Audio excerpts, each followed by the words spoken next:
Buenas noches, bienvenidos a esta nueva edición de Coloqueo, la número 122.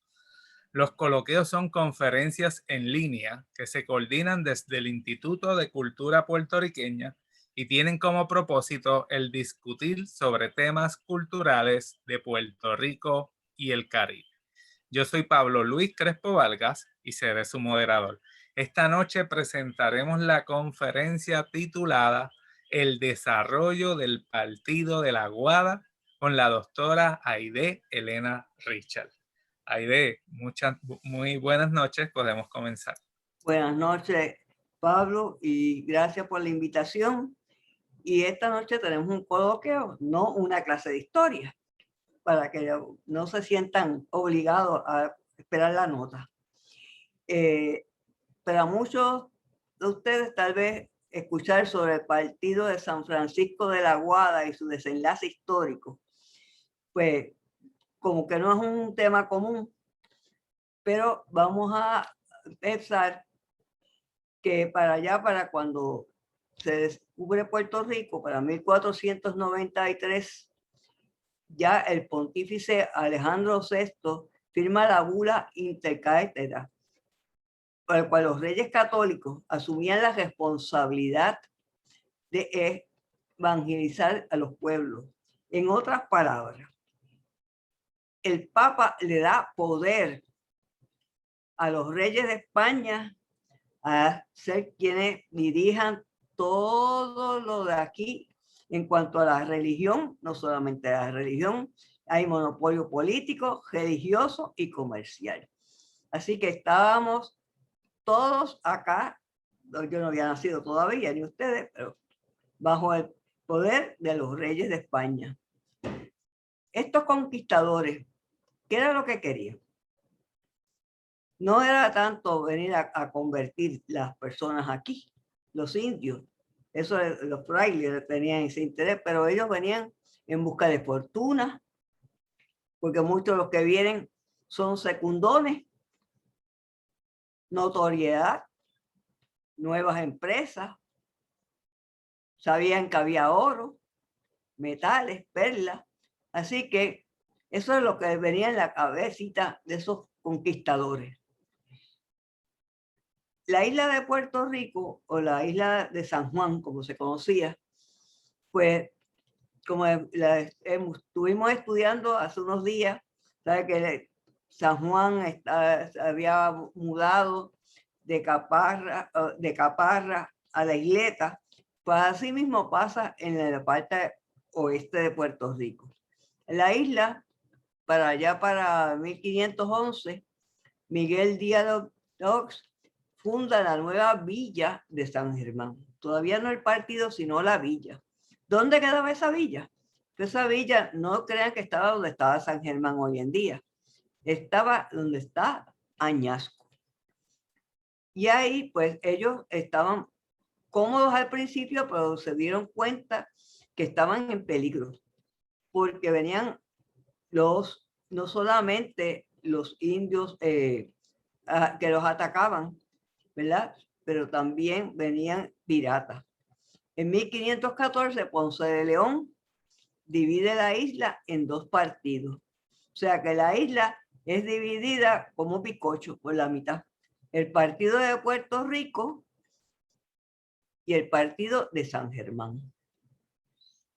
El compromiso mayor que tenía estos conquistadores, o sea, Obando, era que ellos tenían que cumplir con lo que le habían prometido al Papa y además su fe católica. Y piden a Obando, a Ponce de León, que traigan frailes, que se digan misas, que se prepare el pueblo, especialmente el indio, enseñarle doctrina católica.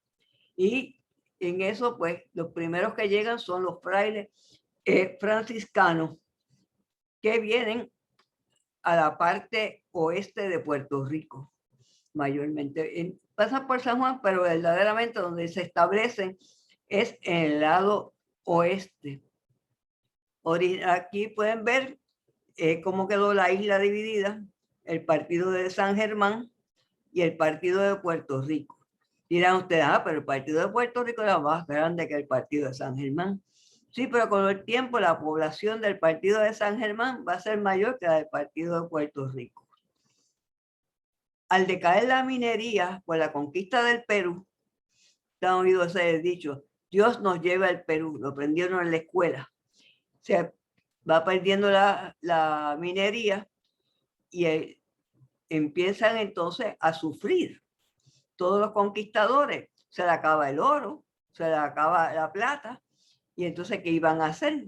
Se quieren ir de Puerto Rico. Y dicen, ¿qué vamos a hacerlo? Porque el gobierno dice, no, no se pueden ir, se tienen que quedar aquí, se tienen que quedar. La caña, acuérdense que llega en 1515, así que estaba empezando a evolucionar la caña. No había mano de obra, había poco capital. Así que consideraron la entrada de los negros esclavos para que le ayudara si montaban un ingenio, y al mismo tiempo se autorizó que todo el comercio se hiciera a través del puerto de Sevilla. San Juan se convierte en el puerto o el puente entre las Antillas y Sevilla, cuando todos los barcos llegaban solamente a San Juan. El partido de San Germán quedó olvidado por el gobierno de la capital. La pobreza, la escasez de víveres y la mercancía hace al criollo optar comercial ilícitamente con el enemigo de España, los extranjeros. Es curioso que las personas acá del partido de San Germán se encuentran prácticamente perdidos y dicen, pues, tenemos que buscar de qué comer porque no había producto todavía. Acuérdense que lo único que había son unos lechoncitos que habían tirado y todavía no habían llegado ni siquiera las gallinas a Puerto Rico. La población, sin embargo, había aprendido del indio cómo cruzar de una isla a otra. Y las canoas, estaba leyendo yo los otros días, que las hacían con los troncos de árboles del bosque de Oaxaca. Sumamente dicen que eran bien fuertes y podían cruzar de la parte, vamos a decir, de la parte de Rincón, Añasco, lo que hoy en día es Aguadilla o la Aguada, al Guárico o a Santo Domingo.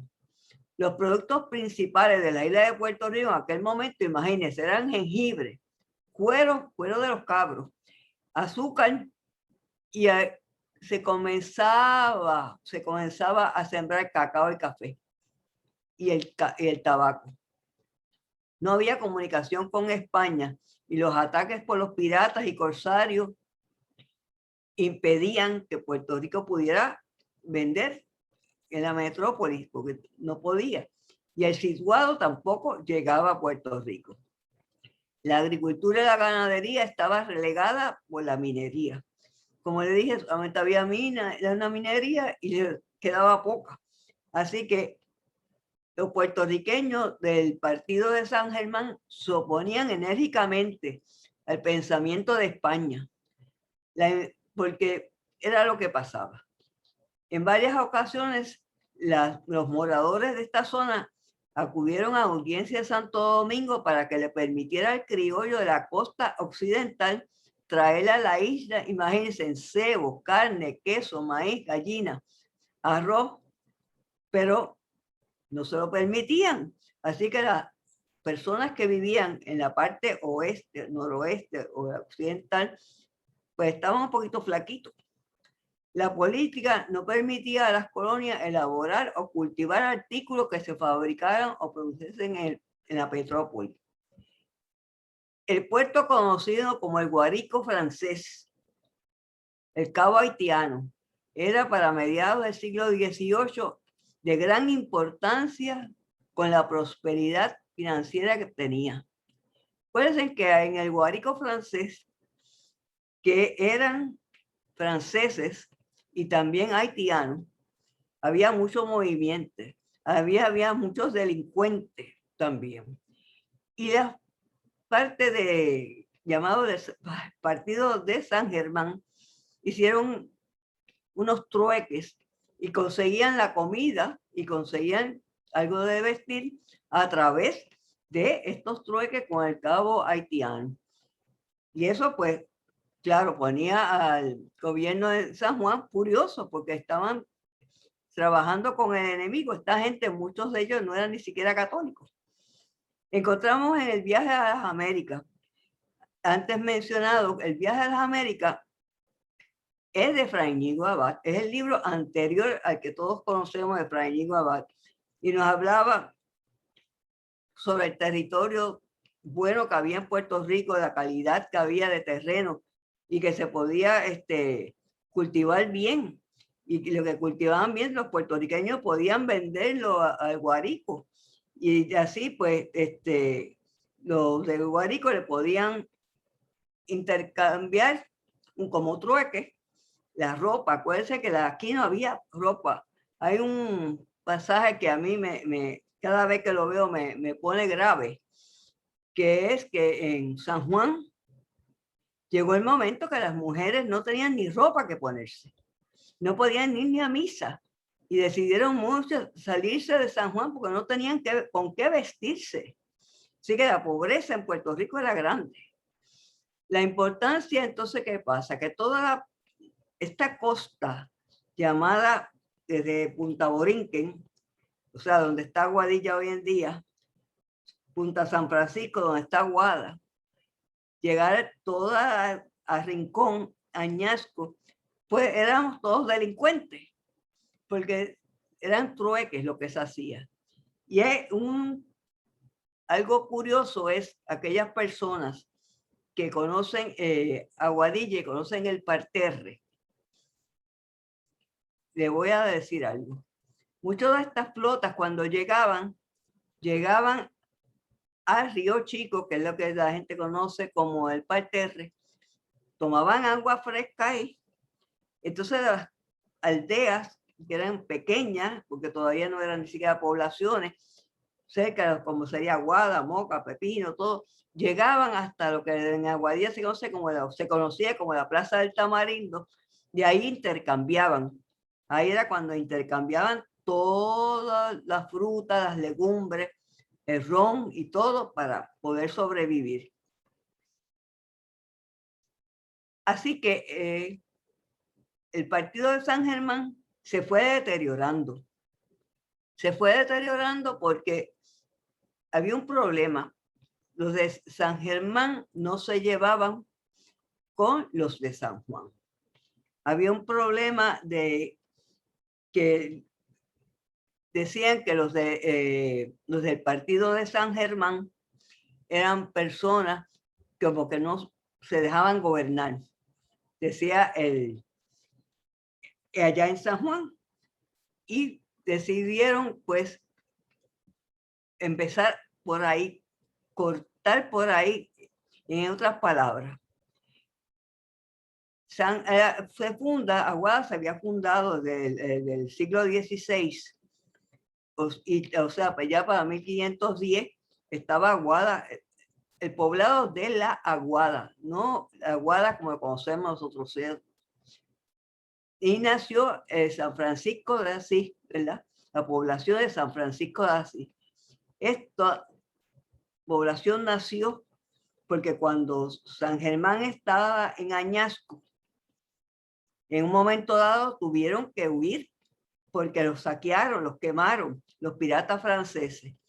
Y entonces a través de la cédula de Monzón en 1528 le dieron permiso a las personas que eran de San Germán, pero que no querían seguir para San Germán, mudarse más hacia acá, hacia el norte, o sea, la parte de Aguada, y ahí es que se va fundando lo que conocemos como Aguada.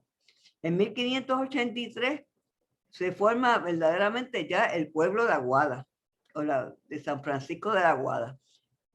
Pero poco tiempo después los piratas vuelven y la destruyen, y Aguada tiene que moverse, como le pasó a San Germán, más hacia adentro. Y no es hasta 1692 que ya se pone el asiento de Aguada, donde hoy en día está.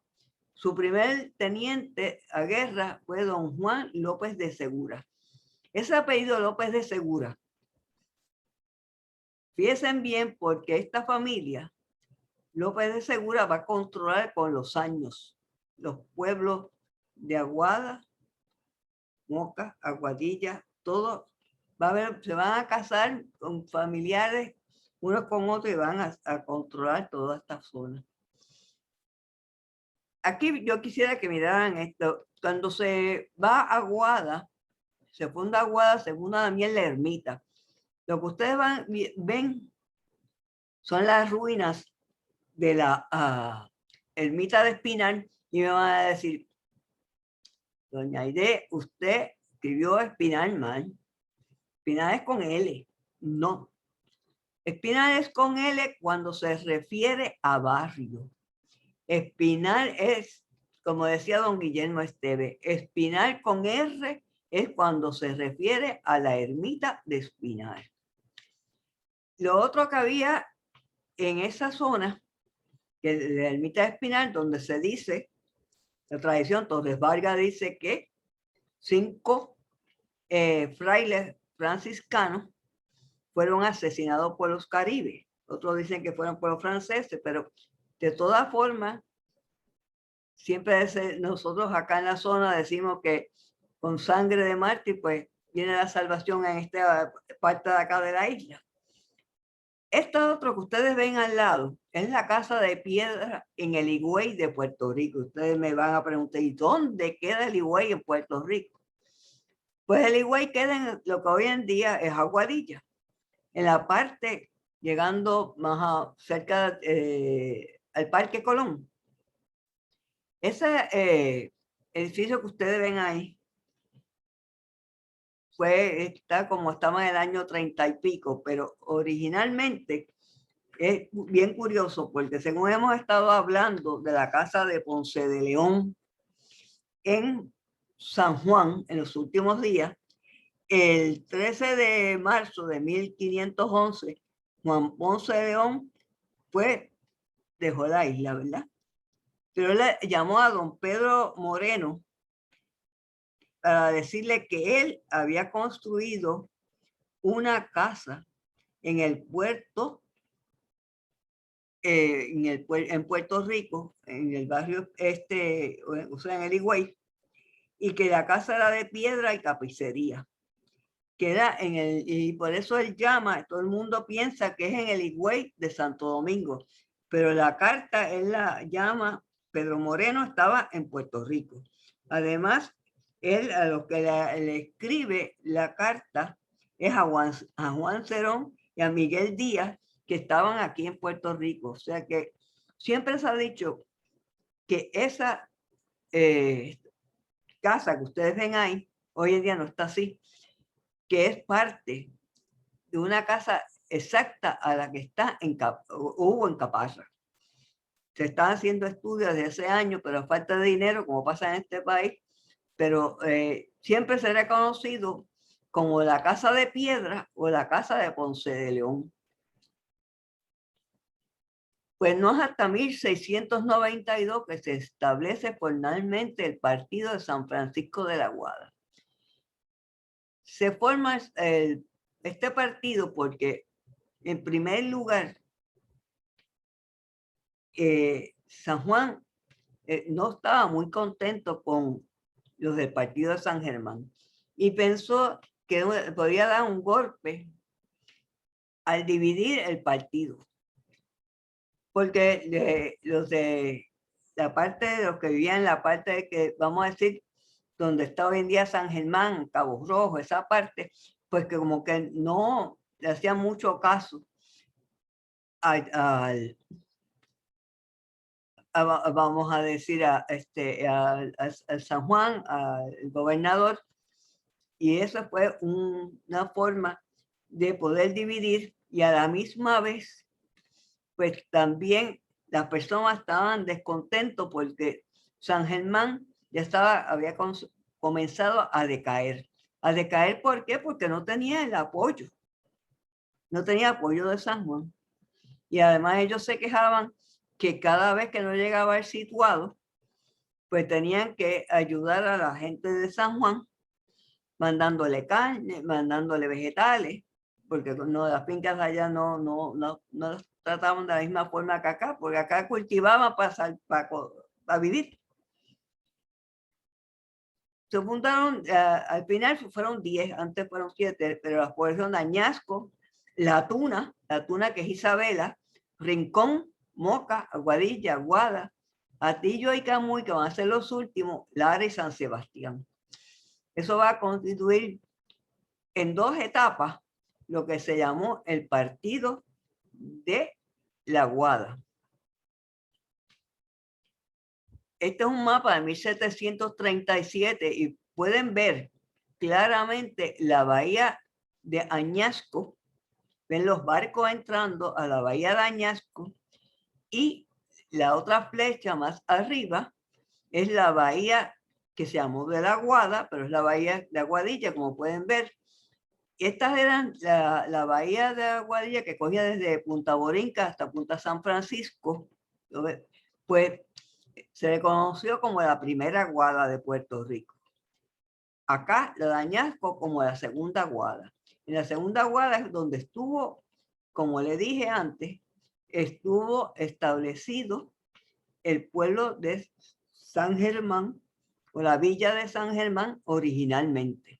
Ustedes que tenían puerto, pero por ahí mismo se le entraban los piratas. El nuevo partido de la Aguada comienza en el río Camuy y llega hasta el río Guarobao. Y eso es lo que pasa, eso vamos a decir que es desde Camuy a Añasco, más o menos. ¿Por qué? Como le dije, pues había no había mucha alegría y muchos de los que estaban en el partido de San Germán querían vivir su vida, cambiar la densidad poblacional que había en Aguada y en Añasco, había que repartirla porque Aguada tenía en un momento dado bastante población y Añasco también. De otro lado, los ataques de piratas y corsarios. Recuerden que en la parte de acá de la isla, igual que pasa con Cabo Rojo y parte del este también, pero había muchos ataques piratas y de corsarios. Y hay algo bien interesante para todos nosotros, que son las emigraciones del Caribe y de tierra firme. Ya desde el siglo XVIII vamos a comenzar a ver unas emigraciones llegando a Puerto Rico. Pero como Santo Domingo está más cerca, vamos a decir, de Mayagüez, de Añasco, Rincón, Aguada, Aguadilla, pues vamos a tener, ustedes buscan, por ejemplo, en los libros de bautismo de Mayagüez, como buscan en Aguadilla, se encuentran una cantidad de personas de Santo Domingo, no es de ahora que vienen los de Santo Domingo. Igual que vienen de Haití, pero de Haití vienen del Cabo. Y son franceses los que vienen huyendo de después de 1797, más o menos, que es con Tausán allá en Haití. Y estas personas vienen y se empiezan a establecer en esta zona. Vienen franceses, vienen de otros países y se está poblando toda esta parte de la isla. Como pueden ver, esa fotografía es lo que fue la primera ermita que hubo ya no existe porque el río la cubrió, en Añasco. El Añasco se funda para 1726. Añasco era un pueblo que pedía, como todos los demás, de lo primero que piden es que quieren asistir a misa, porque le es muy lejos y Aguada, que es donde hay una iglesia. Está la ermita de Espinal y está la ermita en San Germán, hay otra, y la otra está en Isabela. Así que la distancia, los malos caminos, la subida del río en Añasco y el deseo que ellos tenían de gobernarse ellos mismos. Añasco se fundó oficialmente en 1733 bajo la advocación de Antonio Abad. Ven la influencia de los padres franciscanos. Se cultiva con abundancia todo fruto que hay en la isla, entre ellos arroz, maíz, frijoles, tabaco. Hay grandes proporciones de cerdo, vacuno y mular. Y esto hace que ellos empiecen a bregar de nuevo, vender o intercambiar con el guárico francés. Y traían en canoa y lo cambiaban por ropa, harina, vino, queso. Eso no lo había aquí. 3 puntos de importancia para el siglo XVIII en esta localidad. En primer lugar, la abundancia de frutos y carnes, además del excelente suelo para la siembra. Yo estaba leyendo en el libro de Fray Íñigo Abad el buen terreno que había y que hay en Añasco para la producción. Según esa época se cultivaba la caña de azúcar, donde se sacaba melado y existían estancias. Cuando yo escribí el libro de las estancias y las haciendas en Puerto Rico, en la zona occidental o noroeste, uno de los pueblos de esta área que más haciendas tenía, y él también tenía muchos extranjeros, era Añasco. En Añasco también había haciendas que eran donde se refugiaban aquellos que estaban buscando la libertad para Puerto Rico, o sea, la independencia también. Tercero, la importancia comercial que tenía el guárico francés y Santo Domingo para los pobladores de esta zona. Claro, si con ellos podían intercambiar las cosas. La segunda es la tuna. Esta es una vista de la tuna, de los de Ple. Y desde 1726 un grupo de moradores del pueblo de San Francisco le dice a don Juan López de Segura que quieren libertad, que quieren ellos un paraje para mudarse.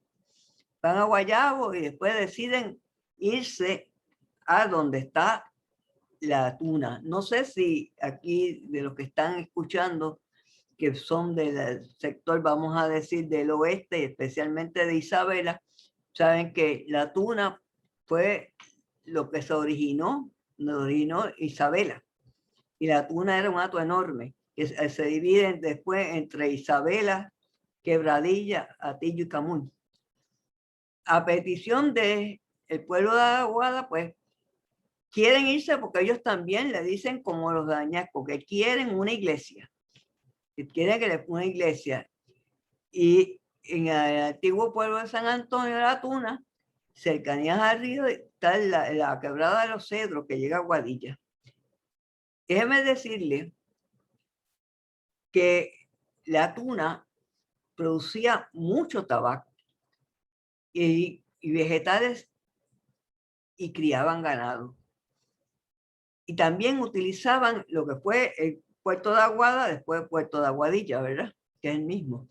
Y una cosa importante, yo estaba leyendo que sobre San Antonio de la Tuna, una de las cosas más importantes que allá la gente no se enfermaba, era de muy buena salud para las personas vivir allí en la Tuna. Aquí, esta es otra foto de la ermita. Hoy en día han restaurado parte de la Tuna. No se ve, claro, son las ruinas, pero han hecho un trabajo muy bonito, muy bueno. Y como puede ver, quedaba como que la Tuna queda bajando la cuesta de Oaxaca.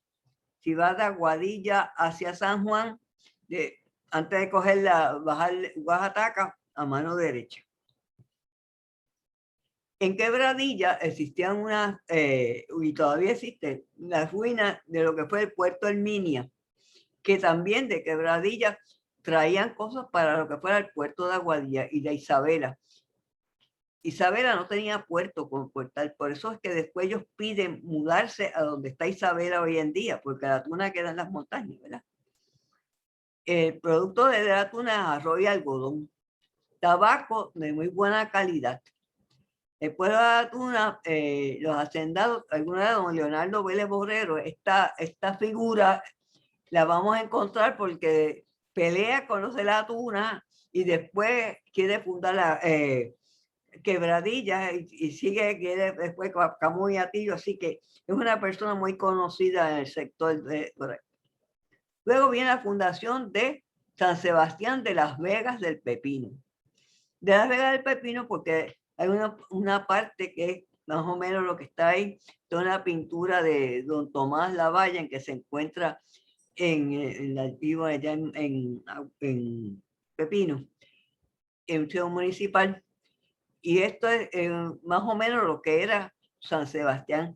Originalmente el Pepino se dedicaba a la ganadería.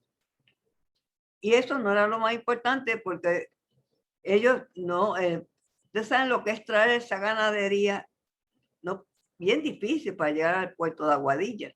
Y además la gente no quería trabajar mucho.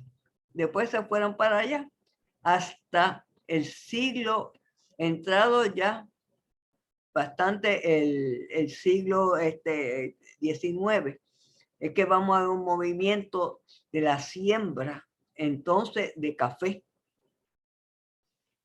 y que va a ser bien importante, porque ustedes saben que el café de San Sebastián, igual que el de Lares, va a ser bien importante para la economía de toda esta zona en un momento dado. El próximo es Rincón. Hoy en día muchos visitan a Rincón porque es un sitio de, como dicen, hay muchos turistas, pero el territorio de Rincón y Calvache pertenecía también al partido de San Francisco de la Guada y se construyó en 1692 la Guada y no es hasta 1771 que se funda Rincón. Rincón, como ustedes ven, la Virgen del Carmen, esta bahía se distingue por eso, desde Rincón hasta Aguadilla. En Rincón, ustedes ven ahí la Virgen del Carmen, pues el día de la Virgen del Carmen, en Rincón la sacan a pasear por el mar, la imagen de la Virgen del Carmen. En Aguadilla sacan también la Virgen del Carmen y en Aguada, pero la de Aguadilla mayormente sale desde el Parque Colón hasta lo que ustedes conocen como Crash Road y vuelve. Es una presión muy bonita. En Rincón se dedicaron mayormente al cultivo de frutos menores y en Rincón vas a encontrar una presencia francesa. Igual que en Añasco la hay francesa, pero hay también corso, y van a cultivar tabaco, arroz y ganadería, van a tener. Los habitantes de la zona estaban en el contrabando también. Era lo único que se podía hacer. El no poder mercadear con otro país que no fuera España mantenía la isla en su estado completo de abandono y tampoco le ofrecían lo necesario. En 1772, don José Quiñones Ortiz de la Renta funda a Moca con 71 vecinos. Y aquí vamos a ver que el territorio era también parte de Aguada, porque todo era parte de Aguada, todo era parte de Aguada y Moca ya no es parte de él y está dedicado a la Virgen de la Monserrate. No podemos dejar de mencionar que siendo la Virgen de la Monserrate, que es patrona en Hormiguero, y don José Quiñones, que era de esa zona, pues estoy con la completa seguridad que eso fue lo que le impulsó a que adoptaran a la Virgen de la Monserrate como patrona de Moca. En Moca también vamos a encontrar también, y es bien curioso, franceses. Por ejemplo, la familia Peyot, Maisonnave, eso lo vamos a encontrar en Moca. Hay un territorio enorme. Moca es el que más territorio tiene en esta zona. O sea, dice que doña Catalina Vive, Hernández de Río fue que donó el terreno para la iglesia, eso no se sabe bien, pero verdaderamente las tierras entre Aguadilla y Moca son muy fértiles, porque el río Culebrina está cerca y crece cuántas se cultivaban. Ahí pueden ver una imagen de la Virgen de la Monserrate. Ya en 1775, esto es una pintura de Aguadilla en 1842, pero Aguadilla se funda en 1775. Y pueden ver que Aguadilla del Norte, esa es la bahía de Aguadilla, en los barcos entrando, pueden ver de Punta Borinquen a Punta San Francisco. Originalmente los barcos eran desde la parte del Parque Colón, después llegaban hasta el Tamarindo, es de hondo calaje. Y en un mapa de 1761, donde se puede apreciar el río Chico. El río Chico, le puse una flecha, que es lo que desemboca, es lo que llaman el ojo de agua o el parterre. Es un manantial que corre por parte del pueblo y sale. Eso es lo que le vendía. Esa agua la vendían según llegaban los barcos. Decía don Guillermo Esteve, no olvides que Aguadilla tiene su historia en Aguada, hasta que se organizó como pueblo en 1775. Eran dos poblaciones muy cercanas, Aguada y Aguadilla, por eso las he querido poner. Sin embargo, ustedes dirán, sí, pero siempre he estado peleando. Pero no es que sea una pelea histórica, yo diría. Los más recientes estudios señalan que tanto el municipio de Aguadilla como el Aguada formaron parte del sector conocido como el Aguada, desde tan temprano como 1532. Ya para finales del siglo XVII, la región abarcaba desde el río Culebrina, el Espinal y el Higüey, poseyendo casas de trato. Y allí llegaron a comerciar con buques y españoles y de otras clases. El Higüey y Espinal están pegados. Si ustedes van a Espinal, antes ya había un puente, ya no existe, se lo llevó el temporal y no fue fue Santa Clara. En Espinal queda pegado a Aguadilla. Es más, en un momento dado se pensó de hacer una encuesta a ver si querían unirse a Aguadilla. Hablo del siglo XIX, claro, porque están muy unidos, pero entre Espinal y Higüey es verdaderamente donde vamos a encontrar que se fundan mayormente estos pueblos, porque donde está Espinal es donde que está el río Culebrina, es donde se pensó hacer un pequeño fuerte, un momento dado, pero nunca se llegó a hacer. ¿Por qué los vecinos de Aguada le niegan a don Pedro Arce que pide fortificar el pueblo? O sea, que se hicieran Aguadilla la independencia, se pidió. Desde 1736, don Pedro de Arce pide que Aguadilla, sin independizarse, como se había independizado otros pueblos que ya hemos recorrido, Añasco, Rincón, Isabela, pero no lo querían darle independencia a Aguadilla. ¿Por qué? ¿Por qué de que sucedía eso? Hoy en día es bien fácil poderlo contestar, pero en aquellos momentos era más fuerte. Se oponían mayormente por el puerto. Recuerden que el puerto que se dice el puerto de la Aguada es el puerto que originalmente fue de Aguadilla. Claro, hoy en día ya no se usa de esa forma. Y entonces, pues eso equivaldría a tener un problema, porque los barcos que llegaban, todo lo que llegaban llegaban por acá, por la parte esta de donde se encuentra Aguadilla. Y eso pues le causó un problema hasta que llega don Luis de Córdoba con su flota a hacer agua en 1772 y se hospedó en casa de don Bernardo de Sosa. Habían sido amigos en España. Y los vecinos del caserío del barrio Aguadilla se le presentaron y le dijeron pues que estaban pidiendo desde 1730 y pico independizarse de Aguada y que no los dejaban. Así que es a través de don Luis de Córdoba que se consigue la independencia para Aguadilla, que la da el rey, ¿verdad?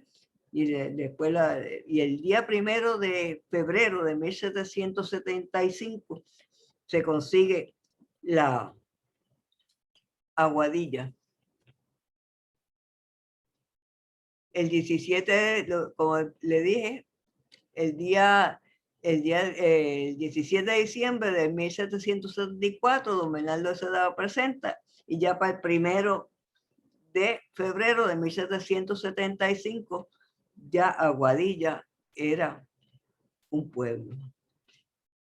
Como le decía primero, tal vez el punto más vulnerable en cuanto a la fundación de Aguadilla fue el mar, el anclaje más valioso de su distrito.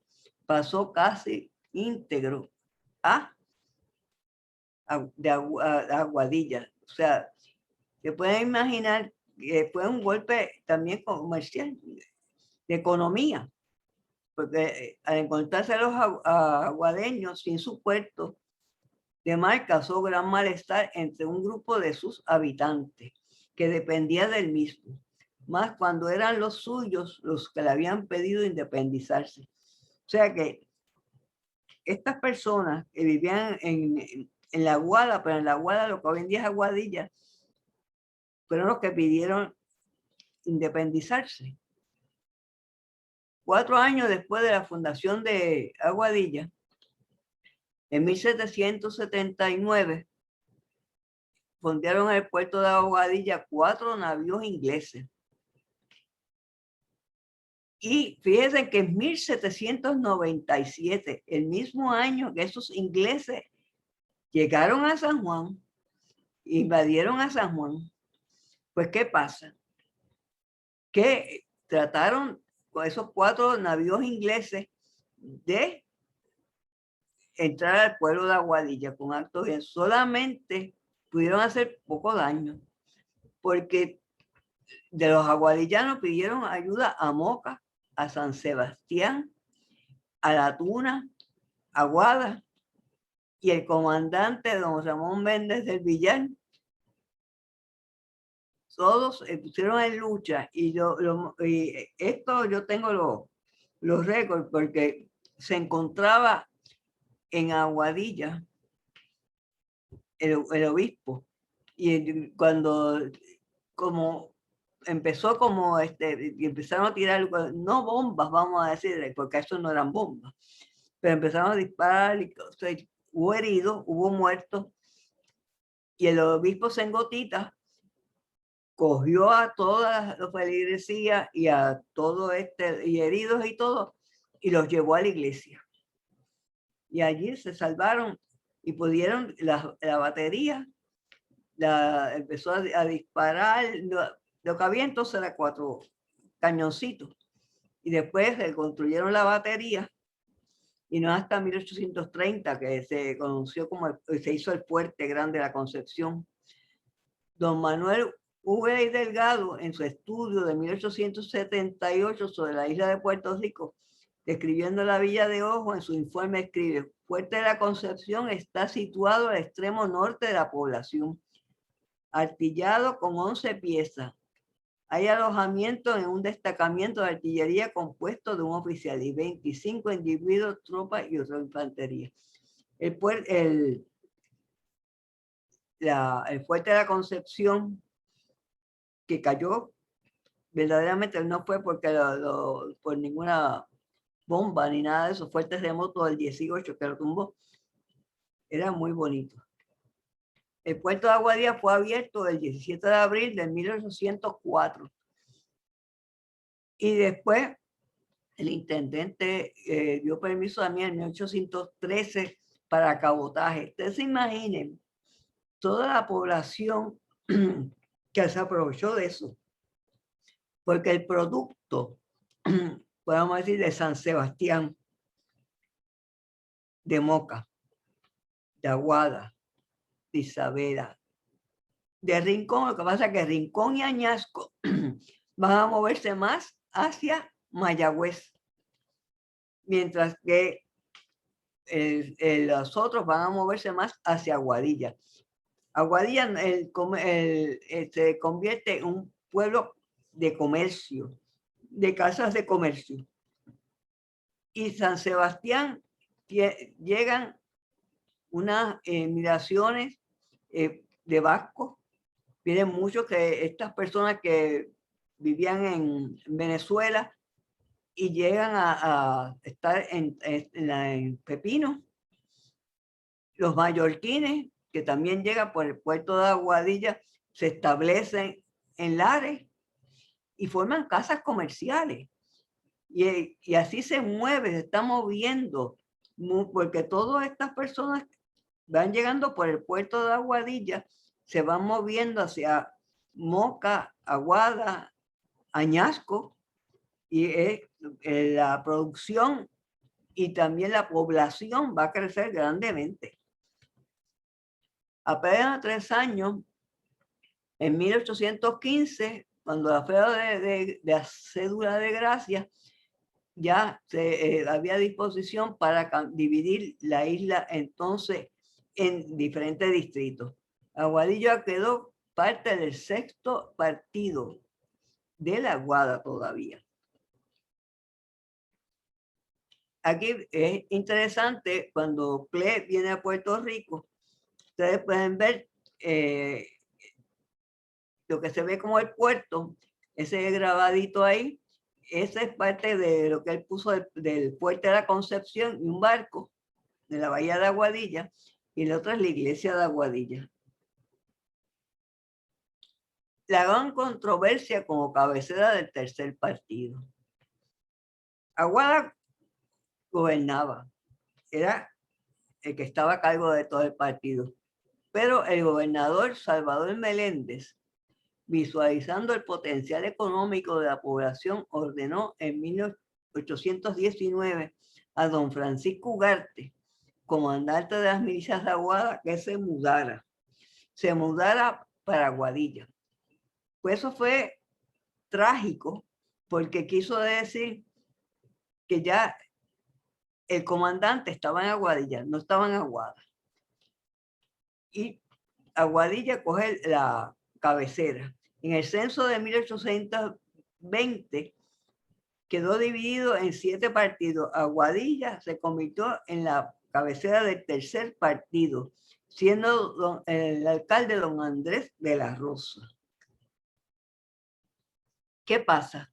Que en el censo de 1830, pues Aguadilla pierde población y se forman todos esos problemas entre Aguada y Aguadilla, y vuelve la cabecera para Aguada. Entonces los de Aguada, aquí está el escrito, lo puso, que no diga, yo me lo estoy inventando, dijeron que eran las nuevas personas que habían llegado, que había unas personas que estaban en contra de ellos. La regencia en 1841 vuelve y pasa a la cabecera del Partido Judicial Aguadilla en 1841. Esto fue bien curioso cómo volvió la cabecera a Aguadilla. O sea, claro, Aguada presentó su pleito y Aguadilla también. Y un abogado, que no recuerdo ahora el nombre del abogado, entonces dijo, bueno, la verdad es que no puede ser Aguada porque Aguadilla ya tiene comercio, tiene puerto. La población que viene de San Sebastián y de Lares para no va, tiene problema con el río Culebrina, no va a estar pasando Aguada cuando el puerto está en Aguadilla, y lo mismo va a pasar con los de Isabela. Así que en resumidas cuentas pasan en el 14 de enero de 1841 volvió la cabecera del partido judicial de Aguada a Aguadilla. Y así se constituye Aguadilla en cabecera del departamento. Y el registro de la propiedad llega en 1879. Otras poblaciones, como le dije antes, está Quebradilla, que llega en el siglo ya XIX, Camuy y Atillo, que se van a mirar más hacia el norte, San Sebastián, que lo mencioné anteriormente, y que tendrá un vínculo muy fuerte con Aguadilla, con las inmigraciones, como le dije, venezolanas y de Cusca, y el pepino se utiliza para exportación de café por el puerto de Aguadilla, y Lares, que es un desprendimiento de San Sebastián, se funda en 1827 y se establecen allí los mallorquines. Es interesante porque toda esta gente tiene un comercio fuerte, especialmente de café. Y los alemanes, que no los he mencionado aquí, pues tienen casas de comercios alemanas y pues verdaderamente pues mientras duró el puerto, que fue hasta el año 42, que se cierra el puerto de Aguadilla debido a la Segunda Guerra Mundial, la decadencia de la agricultura y la tendencia migratoria del puertorriqueño a los Estados Unidos cambió la economía completa. Ahí es que entra los que conocen esta zona, Borinquen-Field, que después fue Raimi. Y el fin de esa era es cuando en 1972, ya en el siglo pasado, bajo el censo de 1970, Aguadilla había bajado la población y se crea el distrito senatorial de Mayagüez-Aguadilla, quedándose Aguadilla sin senadores. Esa es la historia de todas estas personas, de todo esto que hemos podido ver, ¿verdad? Si alguien tiene alguna pregunta, pues yo puedo ayudar con mucho gusto.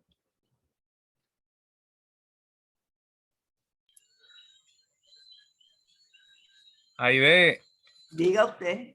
excelente. Tengo una pregunta, digo, de Diga. alguien del público que Si la, tiene una... si la puedo contestar, la contesto. Si no te Sí. cuelga.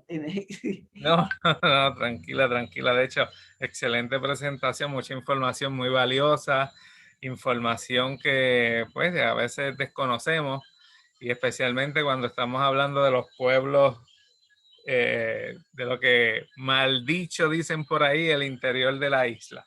Sí, los de la isla. Sí, o de todos los de la isla, es correcto. Me hace un invitado, nos pregunta el nombre La Tuna, ¿de dónde surge? Pues eso, la tuna es porque había tunas. Es una planta, y de ahí que sale el nombre. Había tuna. Ah, ok. Allí. Pero déjeme decirle que yo, de todo corazón, es la verdad que me da esta pena decirle que la persona que trabajó eso murió ayer. Ah, Porque Sandra Giral, ella hizo una gran obra. Y yo digo que si alguien tiene, no sé si como bolsita o cómo llega hasta la tuna para que vean, es admirable.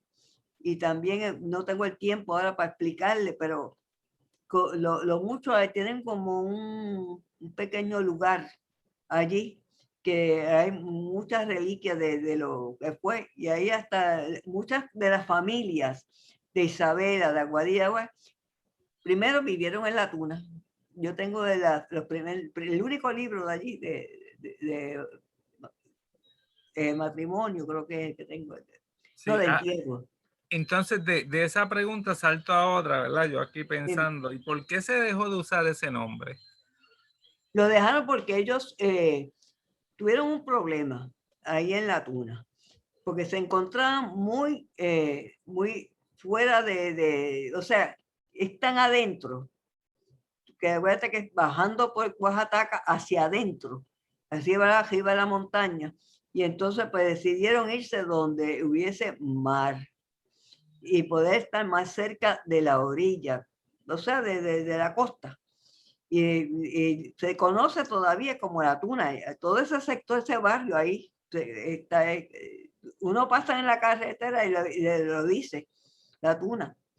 Pero ellos se cambiaron el nombre a Isabela, por Isabel la Tengo, Católica. tengo aquí a Pedro García, Ah, está preguntando cuál es la historia del puerto Herminia en Quebradillas. en Quebradilla, bueno, yo lo único que puedo conseguir es más o menos el nombre, pero ese puerto se usó, no sé por qué le pusieron Herminia, pero todavía existe.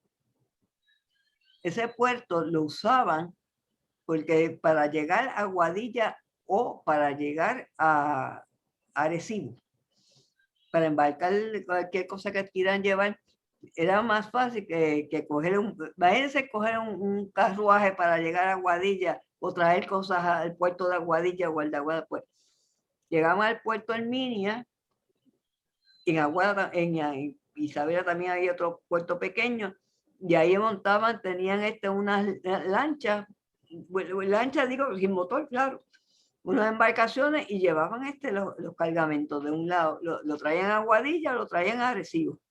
De hecho, como tú muy bien dices, ¿verdad? Y mucha gente se extraña, el medio de comunicación por mar era mucho más efectivo que ir por tierra, porque los caminos no estaban propiamente construidos. Lo mismo pasa que a mí cuando di la clase de historia de Puerto Rico, los estudiantes muchos se sorprenden cuando, y tú ahorita lo comentaste, cuando a los habitantes del área oeste de Puerto Rico les era más fácil llegar a Santo Domingo que a San Juan. Sí, bueno, yo le puedo decir, yo tengo 84 años, no lo niego, o los voy a cumplir.